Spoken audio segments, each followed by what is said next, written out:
If you're listening to this, chances are you already have a routine.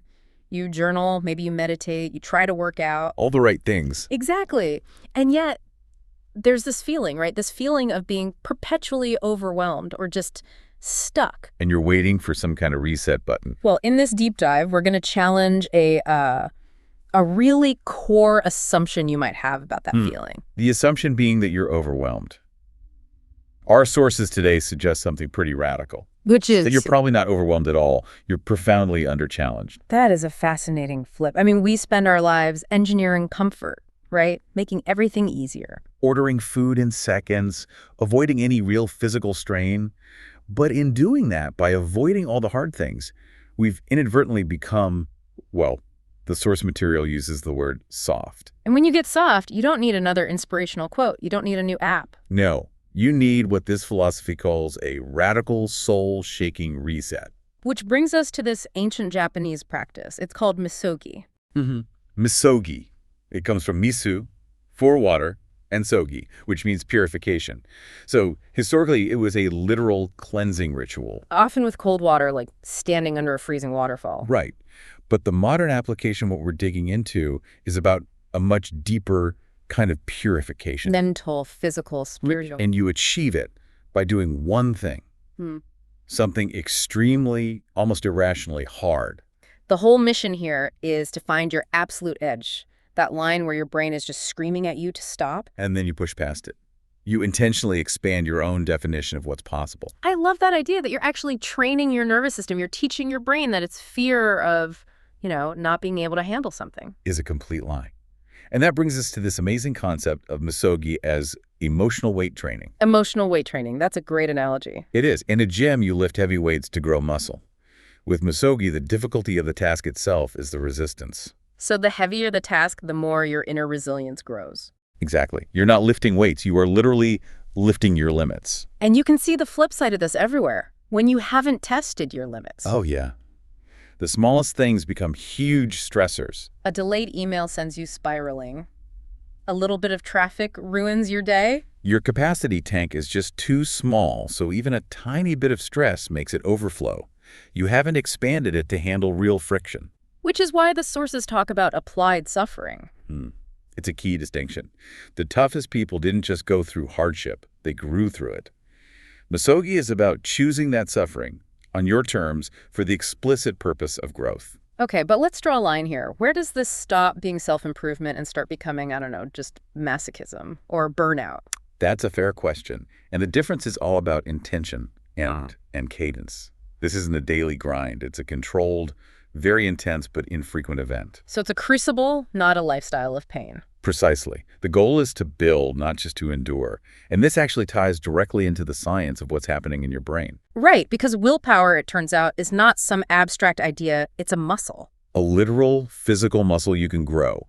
It's tied to a specific part of your brain called the anterior mid-cingulate cortex. The anterior mid-cingulate cortex. Okay, break that down for us. What is that part of the brain actually doing? So think of it as your brain's conflict monitor. Yeah. It fires up anytime there's a disconnect between what you know you should do and what you want to do. So the alarm goes off, you know you should get up, but you want to hit snooze. Exactly. That internal battle, that's your AMC lighting up. It's processing that resistance. And here's the amazing part. This is the profound bit. Okay. Every single time you feel that resistance that, I really don't want to do this, and you do it anyway. You physically make that part of your brain denser, stronger. Neurons fire, connections are strengthened.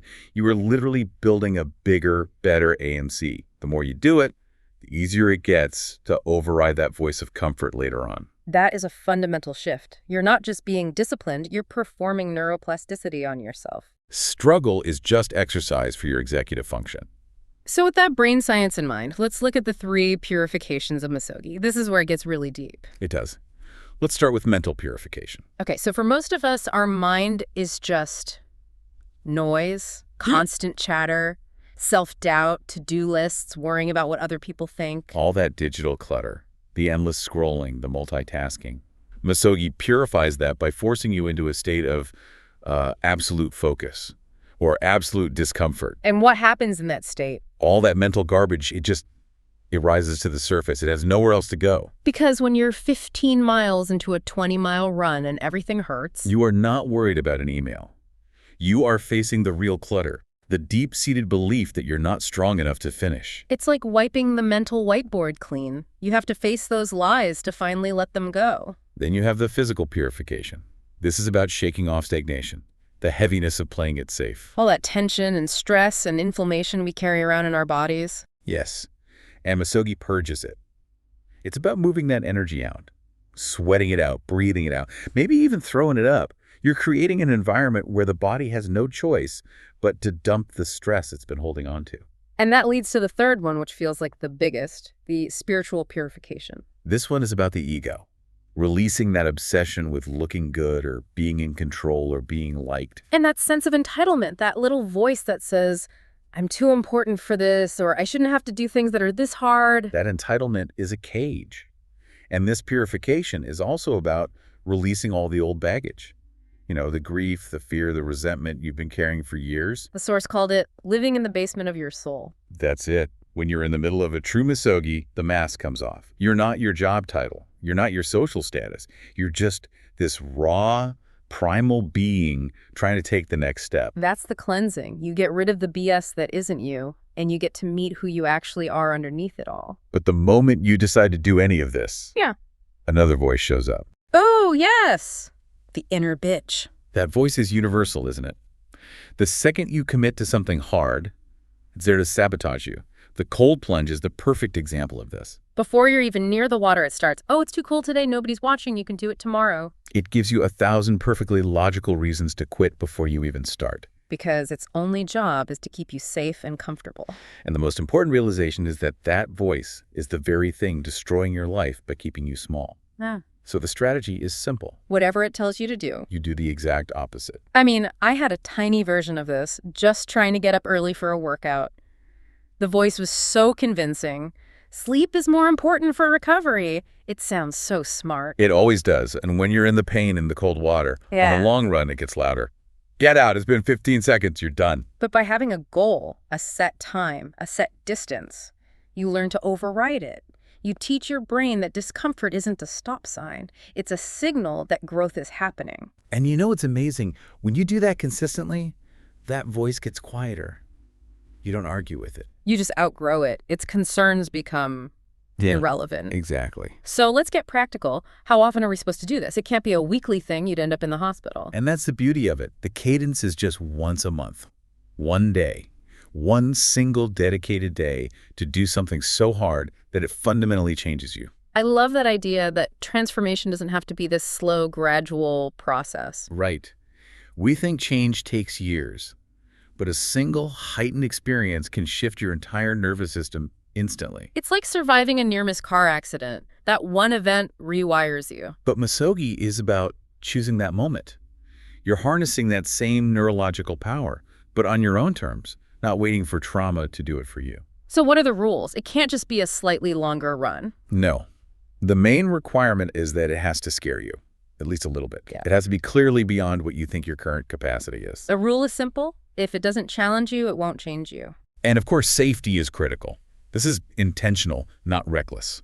You have to plan, have the right gear, maybe even have supervision for some of these. Let's give some examples to get a sense of the scale here. Okay, so if you normally run 2 miles, your Misogi could be to run or walk or crawl for 20 miles. The goal isn't the time, it's pushing until you physically can't anymore. Or an intense hike.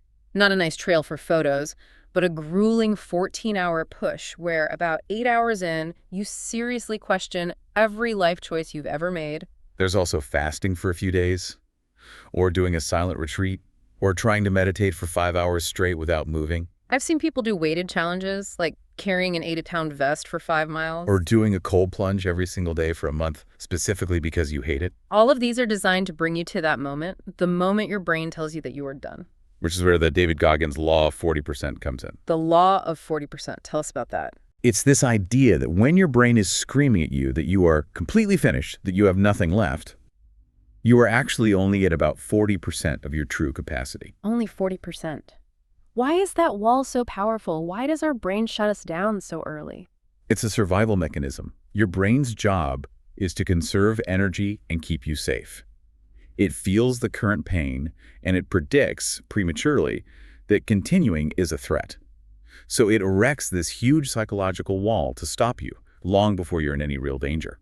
So the entire point of Misogi is to run headfirst into that wall and prove to yourself you can get to the other side. You show yourself, physically and neurologically, that you can operate past the point where your brain begs you to stop. And in that moment, you find a completely new version of yourself. So the Misogi challenge is really it's a once-a-month invitation to stop settling. Yeah. To stop carrying around old baggage and limiting belief. Exactly. You're capable of so much more than you know, but we've all been conditioned to choose comfort. And what Misogi teaches you is that your limits, they aren't where you stop. They're where you stop yourself. That's it. And if you never meet that edge, if you never voluntarily choose the friction that's required to grow, you'll just live a life that's smaller than the one you were meant for. Which leaves one big question for you to think about. What hard thing are you choosing to do this month?